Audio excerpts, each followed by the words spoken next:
Hello folks, this is Paul Plant, the editor of the Subtropical Gardening Magazine. I'm going to be talking about two particular plants which are absolutely fantastic at attracting the bees, the butterflies and the birds into your garden.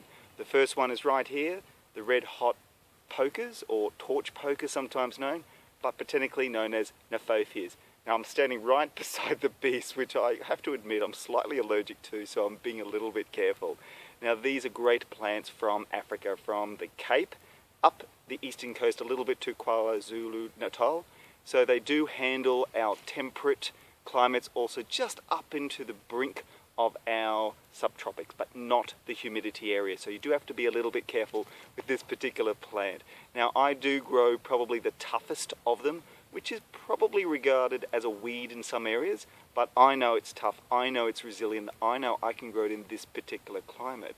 Now there are some dwarf forms, there's also different coloured forms, but I find those are a little bit more temperamental in my garden, in my climate. So you do need to make that decision which is the best one for you, but do have a go. Some of the cultivars, the colours are worthwhile investing and trialling to see what works for you. But how do I deal with it?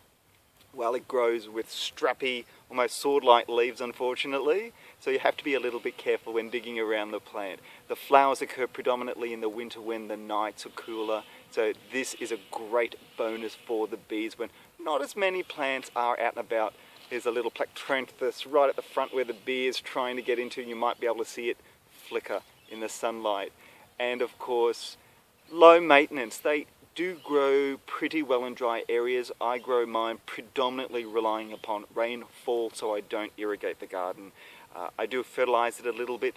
Some people say it's completely pest-free. I do get a little bit of a mealybug because I stress them, but I think that also forces them into flowering a little bit better in my particular climate. Now the cooler the climate in winter you will have, the better the flowering you will get. And I do find that in wet areas they may not flower as well. So a little bit of that chill is definitely beneficial.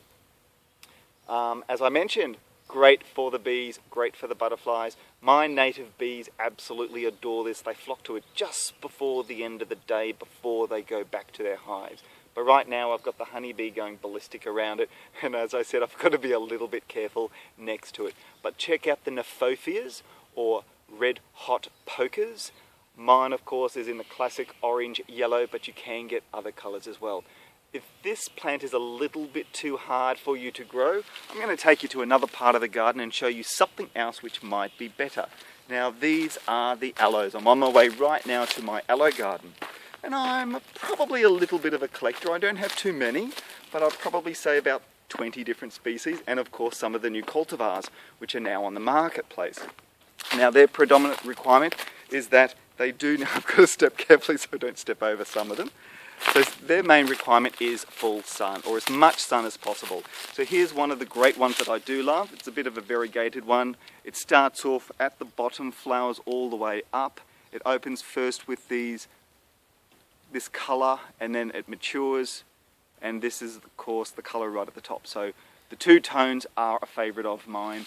I might see if I can find one of my other specimens. Oh, hello, right behind me. And just some of the different forms you'll see in the background. They will get pretty tall. Some of them will grow about 3 metres, 4 metres, if not 6 metres.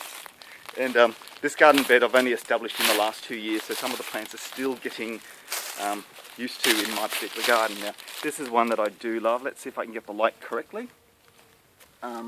It was unfortunately mislabeled, so I'm not too sure which one it is, but I do believe it's one of the cultivars which has been improved by its selection by crossing some of the plants from the more humid areas to some of the ones that are, sorry, just making sure you can see my eyes.